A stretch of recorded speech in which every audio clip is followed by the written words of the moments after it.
Selamat pagi, selamat siang, selamat sore, serta selamat malam kepada Bapak Yosef selaku guru serta pembimbing mata pelajaran agama dalam tugas ujian praktek kali ini. Saya akan mempresentasikan sesuai dengan ketentuan yang ada, yaitu 3 agama, membahas tentang perkawinan. Maksud saya, sudut pandang 3 agama dalam perkawinan, pengertian serta arti pentingnya, juga kesimpulan saya. Sebelumnya, saya harap kita semua dalam keadaan sehat, dalam keadaan baik-baik saja. Serta tak lupanya, saya ingin bersyukur kepada Tuhan yang telah memberikan kesehatan pada kita semua sehingga dapat melakukan kegiatan ini. Pertama-tama, saya akan menjelaskan arti perkawinan serta hal-hal penting yang saya tahu dalam sudut pandang agama Kristen, yaitu Kristen Protestan. Yang pertama adalah arti penting atau arti perkawinan. Dalam agama saya, yaitu Kristen Protestan, saya mendapatkan beberapa definisi setelah mempelajari serta mencari dari berbagai sumber mengenai arti dari perkawinan, yaitu beberapa sebagai berikut. Yang pertama adalah perkawinan adalah lembaga yang diciptakan dan merupakan inisiatif Allah sendiri. Allah berinisiatif menjodohkan Adam dan Hawa dan mengikatkan keduanya dalam sebuah ikatan pernikahan yang kudus. Lalu yang kedua, perkawinan atau pernikahan adalah antara satu laki-laki dan dengan satu perempuan.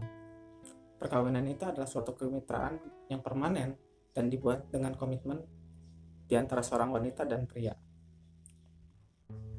Jadi dari beberapa pernyataan di atas dapat kita definisikan atau kita simpulkan bahwa perkawinan itu adalah penyatuan antara laki-laki dan perempuan sebagai suami istri dengan tujuan untuk membentuk suatu keluarga sehingga dapat memperluas silaturahmi antara kedua belah keluarga. Hal-hal penting terkait yang saya dapat yaitu beberapa sebagai berikut. Dalam kitab Maleakhi 2 ayat 16, Allah berkata dengan tegas, "Aku membenci perceraian, maka jagalah dirimu dan janganlah berkhianat." Hal ini diajarkan oleh Tuhan Yesus juga dalam Injil. Dalam Injil kita bisa lihat dalam Markus 10 serta Matius 19, apa yang telah dipersatukan oleh Allah tidak boleh diceraikan oleh manusia. Jadi dalam prinsipnya setelah menikah kita tidak boleh bercerai. Lalu saat sepasang suami istri Kristen menikah, mereka sedang membuat sebuah statement kepada dunia. Inilah kasih perjanjian Allah yang ia nyatakan pada gerejanya. Kasih yang tak akan dapat dipatahkan. Itu sebabnya pernikahan Kristen bukan hanya tentang cinta romantis antara suami dan istri. Memang jatuh cinta memang penting di masa pacaran dan komitmen untuk terus mencintai memang krusial saat perasaan jatuh cinta itu sudah tidak ada lagi dalam pernikahan. Tetapi pernikahan Kristen lebih dari itu, bukan sekedar hubungan antara kedua manusia, namun hubungan kita pada Tuhan. Saat seorang dan wanita menjadi satu daging dalam institusi pernikahan, maka tidak perlu ada rasa malu. Implikasinya penting sekali bagi suami dan istri. Hari ini suami dan istri tanpa malu dapat curhat, mengutarakan kelemahan, mengakui kesalahan, dan menyatakan ketakutan dan harapan mereka masing-masing tanpa merasa malu. Ada sebuah kutipan, "To be known and still be loved is the supreme goal of marriage." Kita menyatakan segala sesuatu pada diri kita, pada pasangan kita, dan tetap dicintai. Inilah pemulihan Allah pada pernikahan Kristen. Pak, suami kasihilah istri.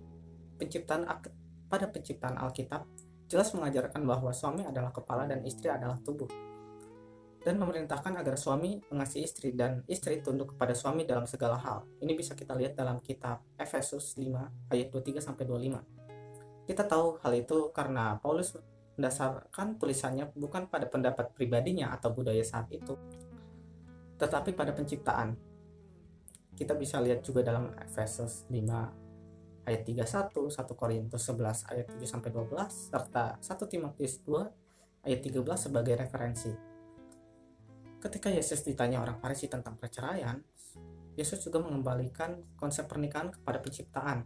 Kita bisa lihat referensinya pada Markus 10 ayat 6-8. Intinya bahwa suami adalah kepala atas istri dan keluarganya, yaitu hal demikian merupakan desain yang dibuat oleh Allah sejak awal. Status dan harga diri pria dan wanita sama di mata Allah. Yang berbeda adalah peran dan tanggung jawab suami dan istri. Jika kita mengakui bahwa Alkitab adalah wahyu Allah yang diinspirasikan olehnya, kita percaya bahwa desain Allah ini adalah yang terbaik bagi kebahagiaan. Dan betapa banyak kasus-kasus real yang merujuk kepada realita bahwa Allah menciptakan dalam diri wanita sebuah kerinduan batin yang terdalam berharap suami menjadi pemimpinnya. Seperti Kristus yang berkorban sampai titik akhir mengasihi gerejanya. Tidak ada wanita yang menolak suami yang sedemikian. Mungkin ada beberapa pertanyaan penting yang seringkali muncul, yaitu adalah satu, kalau seorang suami atau istri meninggal, boleh pasangannya menikah lagi? Dalam hal yang saya pelajari serta beberapa sumber menyatakan boleh, karena kematian mengakhiri perjanjian nikah tersebut, dan Paulus menulis tentang para janda bahwa lebih baik kawin daripada hangus karena hawa nafsu. Ini tertulis dalam 1 Korintus 7 ayat 9. 2. Kalau suami atau istri bukan orang percaya dan dia minta cerai, bagaimana? Dalam hal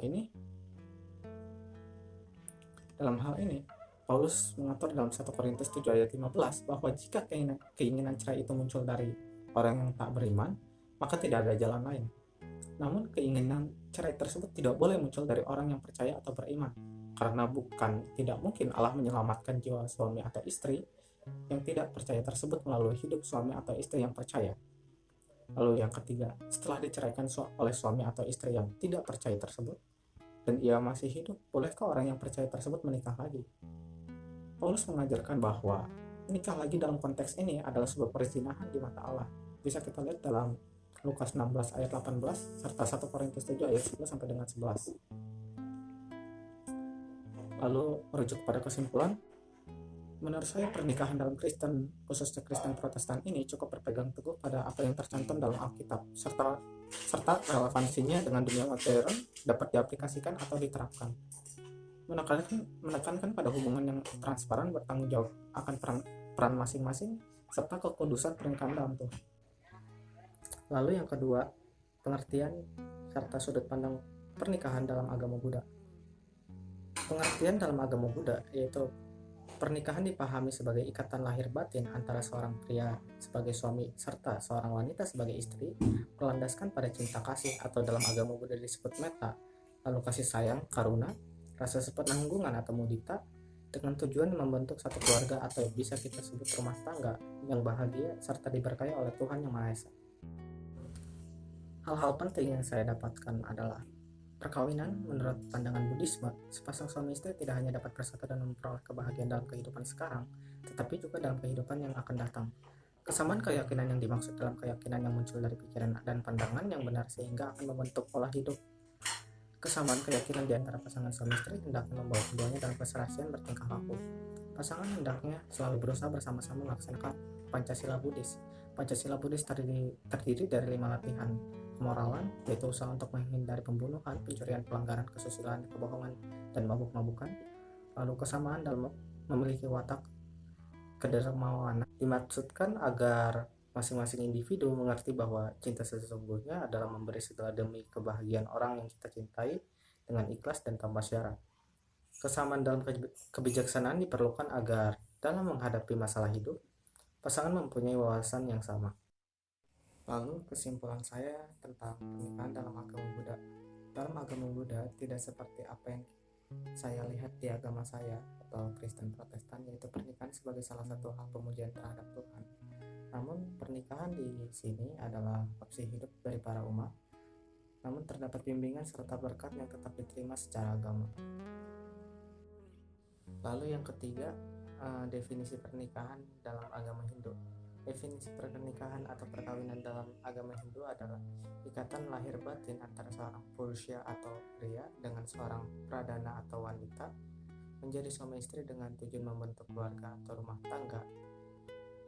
Dapat disebut juga grahasta yang bahagia dan kekal berdasarkan kepada Tuhan Yang Maha Esa atau Ida Sang Hyang Widiwasa. Lalu tujuan perkawinan atau pernikahan ini adalah untuk mendapatkan keturunan dan untuk menebus dosa-dosa orang tua dengan menurunkan seorang putra yang akan menyelamatkan arwah orang tuanya dari neraka. Hal-hal penting yang saya ketahui setelah mempelajari perkawinan dalam sudut pandang agama Hindu, yaitu upacara pernikahan menurut Hindu sangat mulia dan luhur. Sebab dari suatu perkawinan yang sah dan dibenarkan oleh agama dan negara akan melahirkan keturunan yang melanjutkan generasinya. Tujuan lebih spesifik dan utama lainnya adalah untuk melahirkan atau mendapatkan anak yang suputra. Dengan demikian, wihawa atau pernikahan merupakan sebuah yatnya atau ibadah agama. Perkawinan adalah suatu dharma. Dengan demikian, samskara wihawa merupakan suatu penyucian diri melalui perkawinan. Lalu di bagian kesimpulan, dalam agama Hindu dapat dibilang pernikahan merupakan salah satu bentuk ibadah dan pengamalan dalam ajaran agama. Terdapat pula syarat-syarat khusus yang mengaturnya bisa atau tidaknya seorang menikah. Selain itu, tujuan ini pula sebagai bentuk bakti kepada orang tua. Tanggapan saya mengenai perkawinan dari sudut pandang tiga agama tersebut adalah setelah saya mempelajari, saya mengetahui bahwa perkawinan tidak hanya hubungan antar dua orang individu dalam membentuk keluarga, namun juga sebuah proses untuk membangun relasi yang lebih intens antar keluarga dan kepada Tuhan. Perkawinan juga termasuk dalam salah satu bentuk ibadah serta hal yang dikaruniakan Tuhan kepada manusia agar dapat terus berkembang serta hidup dengan kasih, tanggung jawab, serta terus mewariskan hal-hal baik kepada generasi selanjutnya. Sekian pemaparan atau presentasi dari saya mengenai sudut pandang tiga agama pada pernikahan. Maaf jika banyak kesalahan dalam presentasi ini. Terima kasih sudah menyediakan waktu untuk menonton. Sampai jumpa.